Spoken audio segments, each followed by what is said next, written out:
Okay friends, நம்ம தொடர்ந்து news paper பார்த்துட்ருக்கோம்.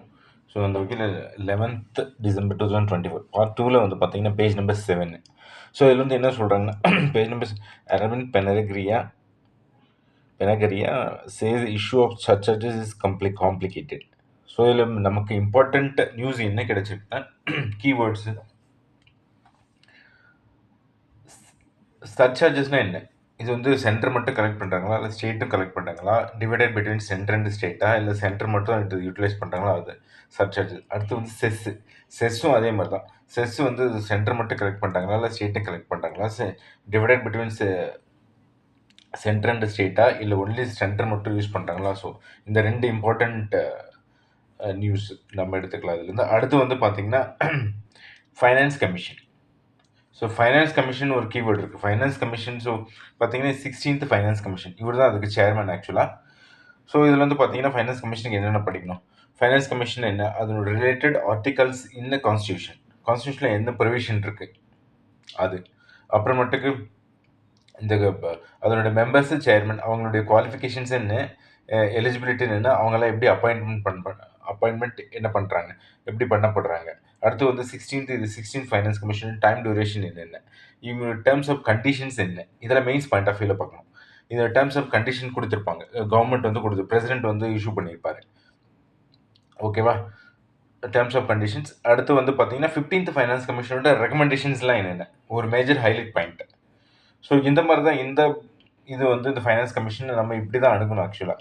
ஸோ நம்ம இங்கே வந்து நியூஸ் பேப்பரில் சும்மா கொடுத்துருக்காங்க ஏதோ அப்படின்லாம் வந்துட்டு போயிட்டுருக்க முடியாது. ஸோ நியூஸ் பேப்பரில் எதுனா இம்பார்ட்டண்ட் நியூஸ் இருந்தால் அதையும் எடுத்துக்கலாம். பட் ஆனால் வந்து நம்ம படிக்க வேண்டியது இப்படி தான் ஓவராலாக காம்ப்ரஹென்சிவாக படிக்கணும். அதே மாதிரி இங்கே ஸ்பூன் ஃபீடிங் எல்லாம் நம்ம வி கான்ட் கிவ் தட் ஆக்சுவலாக. இதில் என்ன நியூஸ் இருக்குது அப்படியே படிச்சுட்டு போகிறதுக்கு இல்லை, எப்படி இந்த நியூஸை வந்து நம்ம ஒரு எக்ஸாமுக்கு ரிசோர்ஸாக யூஸ் பண்ணலாம் அந்த மாதிரி தான் நம்ம பார்க்க போகிறோம். ஓகேங்களா. ஸோ நெக்ஸ்ட் நியூஸ் பார்ப்போம். ஸோ அடுத்த நியூஸ் பார்த்தீங்கன்னா ISRO and navy successfully carry out recovery trials for Gaganyaan mission. So இதில் வந்து நமக்கு இம்பார்ட்டன்ட் நியூஸ் என்னென்னா ககன்யான் மிஷன். ஸோ ககன்யான் மிஷனில் அந்த ரெக்கவரியை வந்து நேவி மிஷனோட ரெக்கவரி வந்து நேவியும் இஸ்ரோவும் கண்டக்ட் பண்ணியிருக்காங்க, சக்ஸஸ்ஃபுல்லாக கண்டக்ட் பண்ணியிருக்காங்க. இது எங்கே கண்டக்ட் பண்ணாங்க என்னன்ட்டு. ஸோ ஓவராலாக என்ன பார்க்கணுன்னா நீங்கள் ககன்யான் மிஷன்னா என்ன, இது எதுக்காக இந்தியா வந்து எதுக்காக இந்த மிஷனை லான்ச் பண்ணுறாங்க, எப்போ லான்ச் பண்ண போகிறாங்க, அதில் அந்த 3 க்ரூ மெம்பர்ஸ் இருக்காங்களா அவங்கெல்லாம் யார், அவங்களுடைய பேக்ரவுண்ட் என்ன, இது மாதிரி வேர்ல்டில் யாரெல்லாம் இந்த மாதிரி ககன்யான் மிஷன் மாதிரி சாம்பிள்ஸ் எல்லாம் அனுப்பியிருக்காங்க, எந்தெந்த கண்ட்ரீஸ், எந்த கண்ட்ரி ஃபஸ்ட்டு வந்து ரஷ்யா தான், யூஎஸ்எஸ்ஆர் அந்த டைமில். ஸோ அந்த மாதிரி ஃபஸ்ட்டு யாருன்னா இந்தியாவுடைய ஃப்யூச்சர் பிளான்ஸ்னால் என்ன, இந்த ககன்யான் மிஷன் கொண்டு போகிற சேட்டலைட் லான்ச் வெஹிக்கிள் என்னது, ஜிஎஸ்எல்வியா பிஎஸ்எல்வியா அந்த மாதிரி பார்க்கணும். ஸோ ஓவராலாக ககன்யான் மிஷன் இப்படி கவர் பண்ணிட்டீங்கன்னா நீங்கள் அதுக்கப்புறம் வேறு எதாவது நியூஸ் வந்தால் சும்மா நீங்கள் இது பண்ணிட்டு இருந்தால் போதும். இது ஒரு mains point of view cover பண்ணலாம், அது ப்ரிலிம்ஸ் பாயிண்ட் ஆஃப் வியூவில் கவர் பண்ணலாம். தென் இது இன்டர்வியூ கேட்கறதுக்கு வாய்ப்புகள் இருக்குது ஆக்சுவலாக. ஸோ 3 ஸ்டேஜஸ்க்குமே கம்பெனிஸே கவர் பண்ண வேண்டியதாக இருக்கும். ஸோ இந்த மாதிரி தான் இந்த ககன்யான் மிஷனை ஒரு ஓவராலாக நீங்கள் இது பண்ண போதும். அதில் இஸ்ரோ வெப்சைட்டில் போனீங்கனாலும் உங்களுக்கு டீட்டெயில்ஸை கொடுத்துருப்பாங்க, அதுலேருந்து நீங்கள் நோட் எடுத்து வைத்தாலே தட் இஸ் பெட்டர் ஆக்சுவலாக. ஸோ நெக்ஸ்ட் நியூஸ் பார்ப்போம். ஸோ அடுத்து வந்து பார்த்தீங்கன்னா Sambhal and the perils of judicial evasion. So இது பேசிக்கலாக வந்து எதனால் இந்த ஆர்டிகல்ஸ் வந்திருக்குன்னா அந்த 1991 ஆக்ட் இருக்குது இல்லைங்களா, places of worship act. So அதனுடைய ப்ரொவிஷன் வந்து இப்போது ஜுடிஷியரி வந்து அது வந்து இதுக்கு இதுக்கு வந்து அப்ளிகபிள் ஆகுது, சில இதுக்கு வந்து அப்ளிகபிள் ஆகுதுன்னு சொல்கிறாங்க. ஸோ அதனால தான் இந்த ஆர்டிகல்ஸ் இது மெயின்ஸ் பாயிண்ட் ஆஃப் வியூலாம் கேட்க மாட்டாங்க.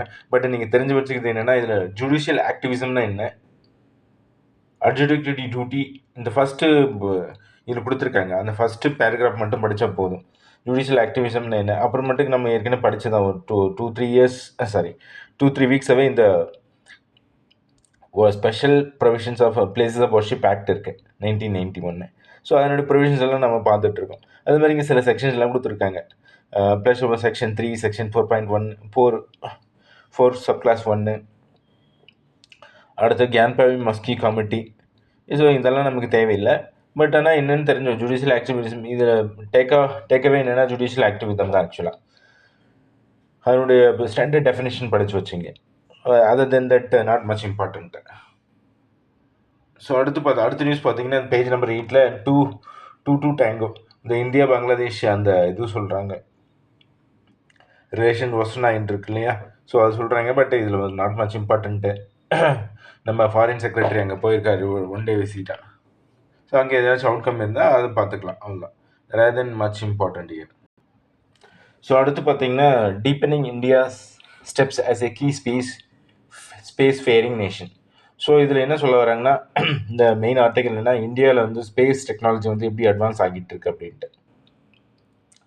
ஸோ அதில் மெயின் இம்பார்ட்டண்ட் கீவேர்ட்ஸ் இருக்குது. ஸோ சில ஆர்டிகல்ஸ் கொடுத்துருக்கேன், பேராகிராஃப்ஸ் கொடுத்துருக்காங்க எப்படி எப்படிலாம் நம்ம டெவலப் ஆகிட்டு இருக்கோம் இந்த அட்வான்ஸ் ஸ்டேஜஸில் அப்படின்ட்டு. ஸோ என்னென்ன கீ ப்ராஜெக்ட்ஸ் அந்த மாதிரி.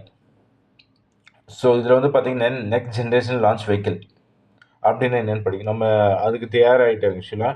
Reusable rockets and next generation launch vehicles. So next generation launch வெஹிக்கிள்னால் என்ன, அதுலேருந்து எவ்வளோ டன் கெப்பாசிட்டி, அதெல்லாம் அது வந்து போலார்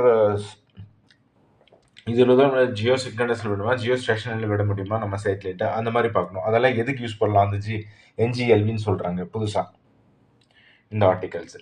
தென் அடுத்து வந்து பார்த்திங்கன்னா ககன்யான் மிஷன் கொடுத்துருக்காங்க. ஸோ ககன்யான் மிஷன் நம்ம முன்னாடியே பார்த்துட்டோம். அது வந்து நம்ம காம்ப்ரிஹென்சிவாக ப்ரிப்பேர் பண்ணிங்கன்னா இட்ஸ் நாட் இங்கே படிக்க வேண்டிய அவசியம் இல்லை. அடுத்து வந்து பார்த்திங்கன்னா ஜியோ சிங்க்ரனஸ் சேட்டலைட் இருக்குது. ஜியோ சிங்க்ரனஸ் சேட்டலைட்னா என்னென்னு படிக்கணும். அது வந்து எர்த் ஆர்பிட்டில் எங்கே விடுறாங்க அப்படின்ட்டு, அதனுடைய டிஸ்டன்ஸ் எர்த்துலேருந்து இது ப்ரிலிம்ஸ் பாயிண்ட் ஆஃப் வியூ பார்த்தீங்கன்னா எர்த்துலேருந்து இவ்வளோ கிலோமீட்டர் டிஸ்டன்ஸில் வந்து அதில் ப்ளேஸ் பண்ணுறாங்க அப்படின்ட்டு. அடுத்து ஜியோ ஸ்டேஷ்னரி சேட்டலைட் ஒன்று இருக்குது.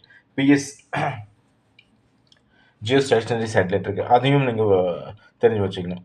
அடுத்து வந்து பார்த்தீங்கன்னா ஜியோ சிங்க்ரனஸில் GSLV, that is GSLV mark 3. So GSLV mark 3னா என்னென்னு படிக்கணும், அதனுடைய ஃபீச்சர்ஸ்லாம் என்னென்னு படிச்சோம். இனி ப்ரிலிம்ஸ் கேட்குறதுக்கு வாய்ப்புகள் இருக்குது. அடுத்து வந்து பார்த்திங்கன்னா low earth orbit. So low earth ஆர்பிட்னா எவ்வளவு, அது எவ்வளோ டிஸ்டன்ஸ், இந்த எர்த்துலேருந்து எவ்வளோ டிஸ்டன்ஸ் இருக்குது லோ எர்த் ஆர்பிட்னு சொல்கிறாங்க. அது தெரிஞ்சு வச்சுங்க. ரேதன் அவ்வளோதான். ஸோ இவ்வளோ தெரிஞ்சுக்கிட்டாலே போதும் ஆக்சுவலாக இந்த இதுவில். அடுத்து வந்து பார்த்தீங்கன்னா எண்ட்ஸ் வித்தவுட் மீன்ஸ். ஸோ இது என்ன சொல்கிறாங்கன்னா யூஜிசி ரிஃபார்ம் தான் சொல்கிறாங்க. UGC reforms in line with NEP 2020. So UGC பற்றி ரொம்ப நியூஸ் வந்துகிட்டே இருக்குது ஒரு 4-5 இயர்ஸாக. அது முதல்ல வந்து அவங்க இது பண்ணுறதா சொல்லியிருந்தாங்க, டிஸ்கார்ட் பண்ணுறதா சொன்னாங்க. பட் ஆனால் it's continuing as institution. So நம்ம ஏற்கனவே ஒரு 3-4 டேஸ்க்கு முன்னாடி NEP 2020 பார்த்துருந்தோம் ஆக்சுவலாக. ஸோ NEP 2020 அங்கே காம்ப்ரிஹென்சிவாக நீங்கள் படிச்சிருந்தா இங்கே படிக்க வேண்டிய அவசியம் இல்லை, அவ்வளோதான். இது எக்ஸ்ட்ரா ஏதாச்சும் ஒரு இம்பார்ட்டன்ட் ஃபைண்ட் இருந்தால் மட்டும் நீங்கள் நோட் பண்ணி வச்சுக்கலாம். Otherwise not much important. அடுத்து யூஜிசி ரிஃபார்ம்ஸ் ஒரு ஸ்டாண்டர்டாக நீங்கள் ஒரு 20 பாயிண்ட்ஸ் எடுத்து வச்சிங்க. யூஜிசியில் என்ன ப்ராப்ளம் இருக்குது, கவர்மெண்ட் என்ன ப்ரப்போஸ் பண்ணுறாங்க, அடுத்து வே ஃபார்வர்ட், இந்த மாதிரி ஒரு 7 பாயிண்ட்டு ஒரு 20 பாயிண்ட்ஸ் வச்சுங்க. நீங்கள் நெட்டில் சர்ச் பண்ணாலே உங்களுக்கு கிடைக்கும் என்னென்ன ப்ராப்ளம், என்னென்ன யூஜிசி ரிஃபார்ம் ஹையர் எஜுகேஷன் என்ன ப்ராப்ளம் அப்படின்ட்டு, அவங்களுடைய மேண்டேட் என்ன, ஏன் அவங்க லேக்கிங் இருக்காங்க. ஸோ இந்த மாதிரி ஒரு காம்பரன்சிவாக ஒரு நோட்ஸ் எடுத்து வச்சுங்க. That will be applicable for எந்த எக்ஸாமுக்குன்னா யூஸ் பண்ணிக்கலாம். ஸோ இதில் வந்து பேஜ் நம்பர் 9ல் வந்து என்ன சொல்கிறாங்க, significance of ANI versus open AI. So இது நமக்கு ஆக்சுவலாக இது என்ன சொல்கிறாங்கன்னா மீடியாவை பற்றி சொல்லியிருக்காங்க. பட் நமக்கு அவ்வளோ தேவையில்லை. So generative AI, gen AI, open AI, ANI இப்படின்னா என்ன அப்படின்னு மட்டும் ஒரு சின்னதாக நோட்ஸ் எடுத்து வச்சிங்க. அந்த ப்ரிலிம்ஸ் பாயிண்ட் ஆஃப் வியூ. மெயின்ஸில் கேட்குறதுக்கு வாய்ப்புகள் இல்லை, பட் எங்கேயாச்சும் நீங்கள் யூஸ் பண்ணலாம் அட்வான்ஸ் டெக்னாலஜி அந்த மாதிரி. ஸோ ஸ்டாண்டர்ட் டெஃபினேஷன் நீங்கள் நெட்லேருந்து எடுத்து வச்சிங்கனாலே போதும். இதை வந்து அவ்வளோ படிக்க வேண்டிய அவசியம் இல்லை. ஸோ நியூஸ் பேப்பர் வந்து இப்படி தான் சும்மா எல்லாம் லைன் பை லைன் படிச்சுட்டு இது நம்ம எக்ஸாமினேஷன் பாயிண்ட் ஆஃப் வியூ என்ன எடுக்குமோ அது இருந்தால் போதும். சும்மா உட்காந்துட்டு எல்லாம் படிச்சுக்கிட்டு இருந்து அது அப்புறம் எக்ஸாமில் அது எதுவும் அப்ளிகபிள்னா அப்புறம் என்ன யூஸ் ஆக்சுவலாக. ஸோ நமக்கு எப்படி point by point of view நீங்கள் இப்போ டாப்பர்ஸ் உங்களுக்கு அந்த ஆன்சர் ஷீட்லாம் பார்த்தீங்கன்னா லைன் பை பாயிண்ட் பை பாயிண்ட்டாக தான் இருக்கும். ஒரு 10 மார்க்கர் எழுதுறாங்கன்னா ஃபர்ஸ்ட் சப் டாபிக் ஒரு 5 to 6 point, second chapter 5 to 6 point, then 5 to 6 points, ஒரு டயக்ராம், அவ்வளோதான். இவ்வளோ தான் இருக்கும். சும்மா கதையெல்லாம் எழுத முடியாது. கதையெல்லாம் எழுத கூடாது ஆக்சுவலாக. So stick to the point, stick to the question. So கொஷினுக்கு ஏற்ற மாதிரி தான். சும்மா இவ்வளோலாம் படிச்சுட்டு நமக்கு தேவையில்லாமல் போயிடும். ஸோ எக்ஸாமுக்கு ஏற்ற மாதிரி நீங்கள் அப்ளை பண்ணுங்க. ஸோ ஃபர்ஸ்ட் இதில் பார்த்தது தான் ஆக்சுவலாக. Oust Dhankhar as RS chairman says India bloc. So நம்ம பார்த்துருந்தோம் ஏற்கனவே. Lok Sabha chairman, that is vice president, அவர் எப்படி தேர்ந்தெடுக்கப்படுறாரு, அவருடைய இப்போ குவாலிஃபிகேஷன்ஸ்னு என்ன, ஏஜ் எவ்வளோ, எப்படி ரிமூவ் பண்ணுறது எப்படி. ஸோ அந்த மாதிரி சொன்னோமா, அதை காம்ப்ரஹென்சிவாக கவர் பண்ணிங்கன்னா நீங்கள் இது கவர் பண்ண வேண்டிய அவசியம் இல்லை. அடுத்து வந்து protest held against AFSPA civilian deaths in Nepal. So AFSPA ஒரு நியூ ஜிஎஸ்டியில் கேட்கறதுக்கு வாய்ப்பு இருக்குது. ஸோ நீங்கள் வந்து காம்ப்ரஹென்சிவ் கவர் பண்ணீங்க. AFSPA என்னென்ன, இது எந்த ஆக்ட் கீழே வருது, என்னென்ன இஷ்யூஸ் AFSPAல, இது வந்து எந்தெந்த ஸ்டேட்டில் இப்போ இம்ப்ளிமெண்ட்டாக இருக்குது, எந்தெந்த ஸ்டேட்டில் வேணான்னு சொல்கிறாங்க, இதுக்கு ப்ரொட்டஸ்டெல்லாம் இருக்குது. ஸோ இந்த ப்ரொட்டஸ்டெல்லாம் இருக்குது, என்னென்ன ஹியூமன் ரைட்ஸ் வைலேஷன்ஸ்னால் என்ன இருக்குது, ஸோ என்ன way forward. So civilian establishment, civilian அட்மினிஸ்ட்ரேஷனில் ஆர்ம்ஸ்க்கு வந்து நோ பிளேஸ் அப்படின்னு சொல்கிறாங்க சில ஆக்டிவிட்டீஸில். ஸோ அவங்க என்னென்ன சொல்கிறாங்க, கவர்மெண்ட்டோடைய ஸ்டாண்ட் என்ன. ஸோ இதெல்லாம் ஒரு 2 பேஜுக்கு வந்து ஒரு காம்ப்ரஹென்சிவ் AFSPA பற்றி நீங்கள் எடுத்து வச்சிங்கனால போதும். நீங்கள் எந்த எக்ஸாமுக்குன்னா நீங்கள் அட்டன் பண்ணலாம். Then again India consciously decide to deepen ties with India. So India Russia relations அந்த ஐஆரில் கேட்கறதுக்கு வாய்ப்பு இருக்குது. ஓகேவா. So India Russia separate IR ஒரு பேப்பர் நோட்ஸ் எடுத்து வச்சிங்கன்னா அதில் நீங்கள் ஆட் பண்ணிங்க. என்னென்ன மிலிட்ரி கோஆப்ரேஷன் சொல்கிறாங்க, military cooperations, economic cooperation, cultural cooperation, இந்த மாதிரி.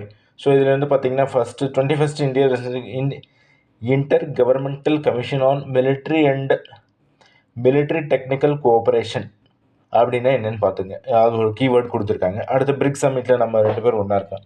ஸோ IREGC இந்த இம்பார்ட்டன்ட் வேர்டு, இதுக்கு ஃபிலிம்ஸ் கேட்கறதுக்கு வாய்ப்பு இருக்குது. ஸோ நெக்ஸ்ட்டு இது பார்ப்போம்.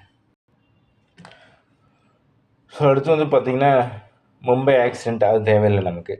Mental health cyber crimes, climate change are threats to human rights says president.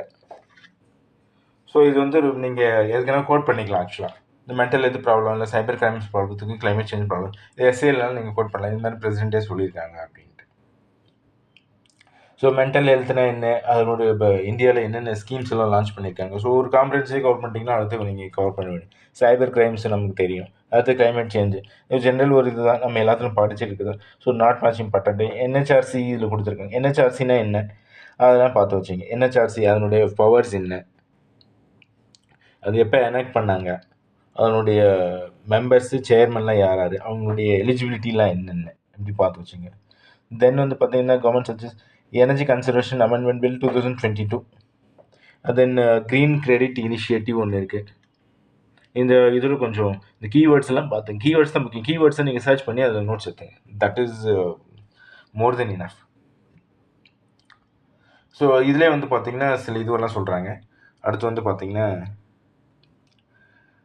சைபர் கிரைம்ஸில் cyber bullying, deepfakes, privacy concerns and spread of misinformation. So இதெல்லாம் வந்து சைபர் கிரைம்ஸில் வந்து ரொம்ப இதுவாக இருக்குது அப்படின்ட்டு.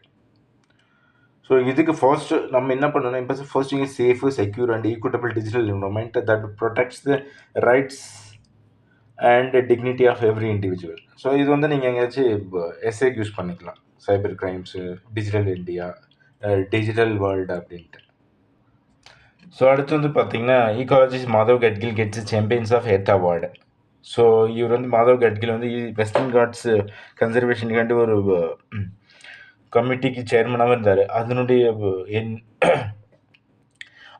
Western Ghats ecological expert panel. So அதனுடைய ரெக்கமெண்டேஷன்ஸ்லாம் என்னென்னு படிங்க. அடுத்து கஸ்தூரி ரங்கன் கமிட்டி என்னென்னு படிங்க. அதனுடைய ரெக்கமெண்டேஷன்ஸ் இதெல்லாம் ஃபிலிம்ஸ் கேட்டாங்க. மாதவ் கட்கில் ஃபார்முலா, கஸ்தூரி ரங்கன் ஃபார்முலாலாம். அப்புறம் சாம்பியன்ஸ் ஆஃப் எர்த் அவார்ட்னா என்ன, அது யார் கொடுக்குறாங்க, அது வந்து யுஎன்ஸ் என்வரான்மெண்டல் ஹானர், யுஎனோட highest environmental honour. So UN தான் கொடுக்குறாங்க. ஸோ இந்த மாதிரி படிங்க. அடுத்து வந்து பார்த்தீங்கன்னா இவர் வந்து ecological sensitive area and ecological sensitive zone, இது வந்து ஒரு 2 டேஸ்க்கு முன்னாடியே ஒரு நியூஸ் பேப்பரில் பார்த்தோம். இதே நியூஸில் வந்தது. Ecological sensitive area, ecological sensitive Jones அப்படின்னா என்ன, அது யாரும் டிக்ளேர் பண்ணுறாங்க, அந்த மாதிரி பார்த்துங்க. தென் வந்து பார்த்தீங்கன்னா new schemes to triple new schemes to triple those with access to top channels. So one nation one subscription ஸ்கீம்னு சொல்கிறாங்க. ஸோ இப்படின்னா என்ன, ஒன் நேஷன் ஒன் இது வந்து நீங்கள் பிஏவிலே சர்ச் பண்ணாலே இது கிடைக்கும் உங்களுக்கு. ஓகேவா? அப்படின்னா என்னன்னு தெரிஞ்சு வச்சுங்க. That is more than enough. Then PM Poshan Abhiyan இருக்கு. Centre to bear additional cost of 425.62 crore due to food inflation. So நமக்கு இதில் தேவையானது என்னென்னா, பிஎம் போஷன் அபியான்னா என்ன, அதனுடைய இது யாருக்கெல்லாம் அப்ளிகபிள், இது எப்போ லான்ச் பண்ணாங்க, ஸோ இது சென்ட்ரல் ப்ளஸ் ஸ்டேட் யார் டிவைடட் பிட்வீன் ஃபண்டு எவ்வளோ டிவைட் பண்ணிக்கிறாங்க. ஸோ இந்த மாதிரி ஒரு டீட்டெயிலாக இந்த பிஎம் போஷன் அப்படின்னு ப்ரிலிம்ஸ் கேட்கறது வாய்ப்பு இருக்குது. இல்லாட்டி நீங்கள் ஹெல்த்து இல்லாட்டி நியூட்ரிஷன் இந்த மாதிரி இதுவில் சொல்லிக்கலாம் மெயின்ஸில். அவ்வளோதான் இந்த news. So the sputtering short growth not affected by repo rate alone. So outgoing RBI governor என்ன சொல்கிறாருன்னா, க்ரோத் வந்து ரெப்போ ரேட்டால் மட்டும் அஃபெக்ட் பண்ணுறதில்ல, அப்படி நாட் அலோன் அப்படின்னு சொல்கிறாரு. ஸோ நமக்கு தேவையான ரெப்போ ரேட்னா என்ன, ரிவர்ஸ் ரெப்போனா என்ன, பேங்க் ரேட்னா என்ன, பேஸ் ரேட்னா என்ன, இது எல்லாமே சொல்லியிருக்கேன் நான். ஆர்பிஐ வெப்சைட்டில் பார்த்து நீங்கள் எல்லாம் நோட்ஸ் எடுத்து வச்சிங்கன்னா ஒரு முறை படிச்சிட்டாலே போதும். அதுக்கப்புறம் இதை ஸ்கிப் பண்ணிட்டு போயிட்டே இருக்கலாம். அவ்வளோதான் இந்த பிஸ்னஸில் இன்றைக்கி இந்த நியூஸ் பேப்பரில் இவ்வளோ தான் இருக்குது நியூஸு. இதை படிச்சிங்கனாலே போதும். அடுத்து வந்து பிஐபி எப்படி படிக்கணும்னு சொல்கிறோம். பிஐபி வந்து இதுவும் அதுவும் ரெண்டும் எப்படி சொல்கிறது, ரெண்டும் ஒன்றா சேர்த்து படிக்கணும். சிலது வந்து டூப்ளிசிட்டி இருக்கும். ஸோ அந்த டூப்ளிசிட்டியை வந்து போக்குறதுக்கு அது வந்து ஏதாச்சும் நீங்கள் ஒரு மேகசின் ஏதாச்சும் ஒரு வெப்சைட்டு படிக்கிறீங்கன்னா இதை வந்து கம்பேர் பண்ணி படிச்சிங்க, டூப்ளிசிட்டி வந்துடாமல். அவ்வளோதான், இந்த மாதிரி படித்தாலே போதும். தேங்க்யூ.